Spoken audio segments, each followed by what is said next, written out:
In this video, I'm going to talk to you about how to read the methodology and the findings section.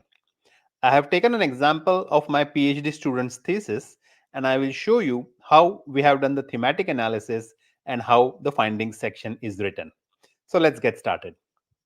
So next, if I want to look at, say, I know that this study used qualitative analysis. So they have conducted interviews. So how many interviews were there? There were 21 experts, for example. And they also followed snowballing sampling method, which means you ask your existing interviewees to recommend some other people that you can interview for your research. So they did that. How was the data analysis done? So they did thematic analysis. So another thing that you can also do is kind of search specific words. So for example, thematic analysis. So now I know that there are 18 references or instances of thematic analysis here, which means the most likely approach that they have used for analysis is thematic analysis. And it was actually also mentioned in the abstract before. So using this search feature is also an easier way to fetch relevant information that you're looking for from the selected thesis. Okay, now let's see qualitative analysis.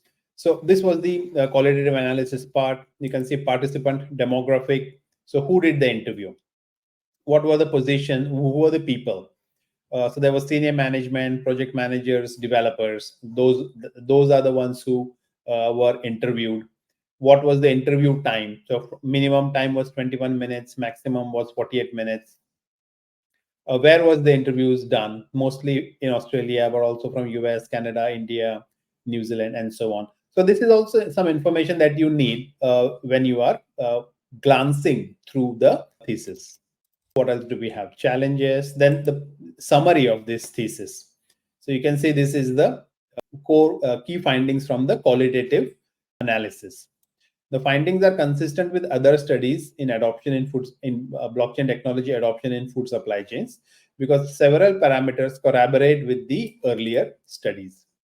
So in terms of technology, organizational, environmental factors, what was identified through interviews was aligned with the studies that were done earlier. So similarly, you can also look at the section on say content analysis. This is another qualitative approach, but here instead of interviews, other gray literature was used to identify the progress in the literature. So if you see here, one was the systematic literature review, which was done using existing academic literature, and then this chapter on content analysis is looking at literature that is non-academic, which means gray literature, which we call, and finding the similarity and disparities between those two is equally important, especially in certain fields like the one that is covered here.